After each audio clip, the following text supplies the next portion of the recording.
રાજસ્થાનના મુખ્યમંત્રી તરીકે પ્રથમવાર ધારાસભ્ય બનનાર ભજનલાલ શર્માની તાજપોશી. રાજ્યપાલ કલરાજ મિશ્રાએ ભજનલાલ શર્માને મુખ્યમંત્રી પદ અને ગોપનીયતાના શપથ લેવડાવ્યા. ભજનલાલ શર્માની સાથે નાયબ મુખ્યમંત્રી તરીકે દયા કુમારી અને પ્રેમચંદ બેરવાએ પણ શપથ લીધા. જયપુરના આલ્બર્ટ હોલ મ્યુઝિયમ ખાતે ભવ્ય શપથ સમારોહ યોજાયો. પીએમ મોદી, અમિત શાહ, જેપી નડ્ડા, નીતિન ગડકરી સહિત એનડીએ શાસિત રાજ્યોના મુખ્યમંત્રીઓ ઉપસ્થિત રહ્યા. પૂર્વ મુખ્યમંત્રી અશોક ગેહલોતની સ્ટેજ પર સૂચક હાજરી. ભજનલાલ શર્મા સાથે નાયબ મુખ્યમંત્રી તરીકે દયા કુમારી અને પ્રેમચંદ બેરવાએ પણ શપથ લીધા. જયપુરના આલ્બર્ટ હોલ મ્યુઝિયમ ખાતે ભવ્ય શપથ સમારોહ યોજાયો. પીએમ મોદી, અમિત શાહ, જેપી નડ્ડા, નીતિન ગડકરી સહિત એનડીએ શાસિત રાજ્યોના મુખ્યમંત્રીઓ ઉપસ્થિત રહ્યા. પૂર્વ મુખ્યમંત્રી અશોક ગેહલોતની સ્ટેજ પર સૂચક હાજરી જોવા મળી. રાજસ્થાનના મુખ્યમંત્રી ભજનલાલ શર્માએ જયપુરમાં ગોવિંદદેવજીના દર્શન કર્યા. ભજનલાલ તેમની પત્ની સાથે ગોવિંદજીના દર્શન કરવા પહોંચ્યા હતા. ભજનલાલે ગોવિંદજીની વિશેષ પૂજા અર્ચના કરી. આપ ધારાસભ્ય ચૈત્ર વસાવાના રિમાન્ડ મંજૂર. ચૈત્ર વસાવાના 3 દિવસના રિમાન્ડ મંજૂર કરાયા. વનકર્મીઓ પર હુમલાના કેસમાં નોંધાયો હતો ગુનો. કોર્ટે એમએલએને તકલીફ ન પડે તેવા સૂચન સાથે રિમાન્ડ મંજૂર કર્યા. ગઈકાલે ચૈત્ર વસાવાએ કર્યું હતું પોલીસ સમક્ષ સરેન્ડર. છેલ્લા 1 મહિનાથી ફરાર હતા ચૈત્ર વસાવા. ચૈત્ર વસાવા સહિત 9 આરોપીઓની કરી પોલીસે ધરપકડ. આપ નેતા અને મહારાષ્ટ્રના પ્રભારી ગોપાલ ઇટાલિયાએ પણ કોર્ટરૂમમાં હાજરી આપી. ચૈત્ર વસાવા વતી કોર્ટમાં દલીલો પણ કરી.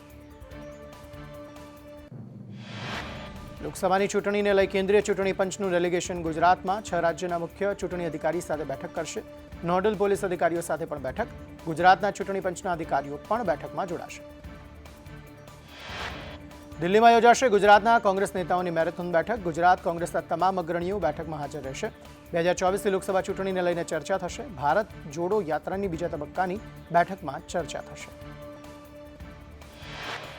સંસદમાં સ્મોક એટેકના આરોપી લલિત ઝાએ દિલ્હી પોલીસ સામે સરેન્ડર કર્યું. 5 આરોપીઓને પોલીસે પહેલા જ પકડી લીધા હતા. 6થા આરોપી લલિત ઝા સાથે હવે તમામ આરોપીઓ સકંજામાં.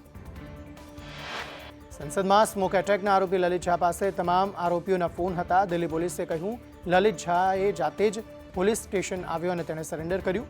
પોલીસ લલિત ઝાની પૂછપરછ કરી રહી છે. લલિત રાજસ્થાન ભાગી ગયો હતો. સંસદના આરોપી લલિત ઝાની ટીએમસી નેતા તાપસ રોય સાથેની તસવીર સામે આવી. ભાજપના નેતા સુકાંત મજમુદારે તસવીર શેર કરી. અન્ય આરોપી નીલમ અંગે પણ મળી માહિતી. સંસદના આરોપી નીલમના તાર ક્રાંતિકારી વિદ્યાર્થી સંગઠન સાથે જોડાયેલા. નીલમ સંતલોક આશ્રમ સંચાલક રામપાલની અનુયાયી. સંયુક્ત કિસાન મોરચાએ નીલમને સમર્થન આપ્યું. સંસદના ખેડૂત આંદોલનમાં પણ ભાગ લીધો હતો. સંસદની સુરક્ષામાં ચૂક મુદ્દે તપાસ તેજ. આરોપીઓને અલગ અલગ જગ્યાએ લઈ જઈ તપાસ કરાશે. સ્પેશિયલ સેલની અનેક ટીમો બનાવવામાં આવી.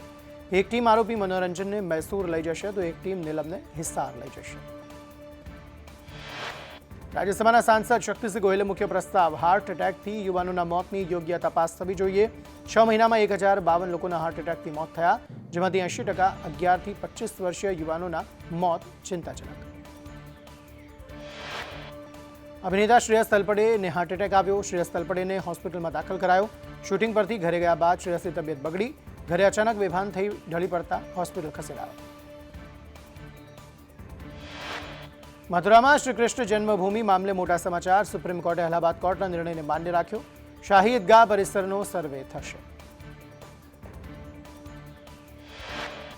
વડાપ્રધાન મોદી રવિવારે સુરત આવશે. સુરત પોલીસ કમિશનર અજય તોમરે જાહેરનામું બહાર પાડ્યું. ડાયમંડ બુર્સની આસપાસનો 2 કિલોમીટરનો નો ડ્રોન ફ્લાય ઝોન જાહેર કરાયો. ડાયમંડ બુર્સથી એરપોર્ટ સુધી કંઈ પણ ઉડાવી નહીં શકાય. સુરતમાં પીએમના આગમન પૂર્વે મિટિંગોનો દોર શરૂ. ભાજપ પ્રદેશ પ્રમુખ સી આર પાટીલની ઉપસ્થિતિમાં બેઠક. ગૃહ રાજ્યમંત્રી હર્ષ સંઘવી સહિત ધારાસભ્યો હાજર રહ્યા. 17મી ડિસેમ્બરના રોજ પ્રધાનમંત્રી સુરત આવશે.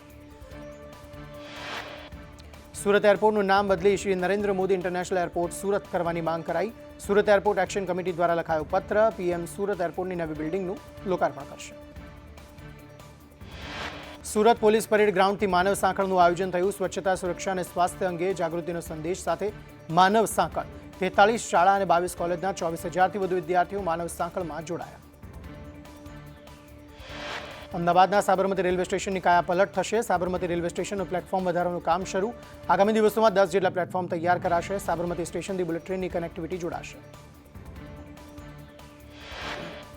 સુરતમાં ચાલુ મોપેડ પર શિક્ષિકાનો પૈસા ભરેલો થેલો પડ્યો હતો, જે બાદ શિક્ષિકાએ ખટોદરા પોલીસ સ્ટેશનમાં ફરિયાદ નોંધાવી. પોલીસે સીસીટીવીના આધારે પૈસા ભરેલો થેલો શિક્ષિકાને પરત અપાવ્યો.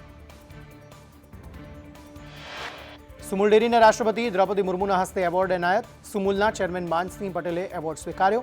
સર્ટિફિકેટ ઓફ મેરિટ એવોર્ડ એનાયત. સુરત, તાપી જિલ્લાના પશુપાલકોને એવોર્ડ અર્પણ કરાયો. પંચમહાલમાં ખનીજ માફિયા બેફામ. માફિયાનું અધિકારીઓનું લોકેશન ટ્રેસ કરતું ગ્રુપ સામે આવ્યું. માફિયાઓ ગેરકાયદે પ્રવૃત્તિ માટે અધિકારીઓની રાખતા વોચ. લોકેશન આપતી ઓડિયો ક્લિપ સામે આવી. ગોંડલ માર્કેટિંગ યાર્ડ પાસે ડુંગળીના પૂરતા ભાવ ન મળતા બીજા દિવસે પણ વિરોધ યથાવત. માર્કેટિંગ યાર્ડ પાસે મોટી સંખ્યામાં ખેડૂતો રસ્તા પર ઉતરી વિરોધ નોંધાવી રહ્યા હતા. નિકાસબંધીના કારણે ખેડૂતોને ભાવ નથી મળી રહ્યા.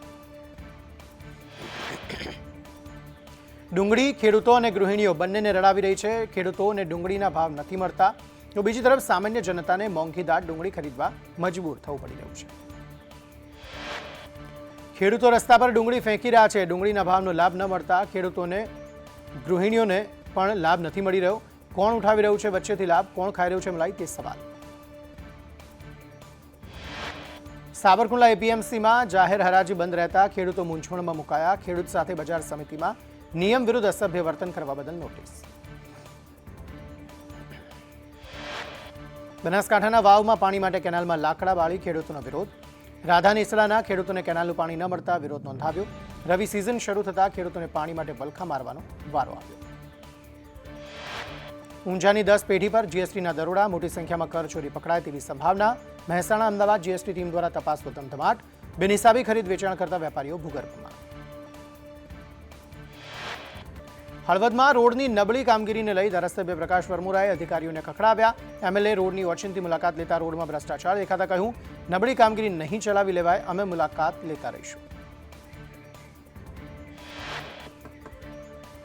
ખંભાળિયામાં યોજાયેલ દેવાયત ખવડના ડાયરામાં નોટોનો વરસાદ. ડાયરામાં ચલણી નોટોના વરસાદનો વિડીયો વાયરલ. સુરતમાં સુરાના કંસલ ગ્રુપને ત્યાં આઈટી વિભાગના દરોડાના દરમિયાન 700 કરોડના દસ્તાવેજો મળ્યા. રોકડમાં વૈભવી ફ્લેટ ખરીદ અને વેચનારની પણ યાદી. આઈટી વિભાગને 120 કરોડપતિઓની યાદી મળી. જસદણ વિંછિયા પંથકમાં પીજીવીસીએલના દરોડા. વીજ ચેકિંગ દરમિયાન 20 લાખની વીજ ચોરી ઝડપાઈ. અલગ અલગ 27 જગ્યાએથી આ વીજ ચોરી ઝડપાઈ. પીજીવીસીએલની 40 ટીમ દ્વારા વીજ ચેકિંગ હાથ ધરાયું.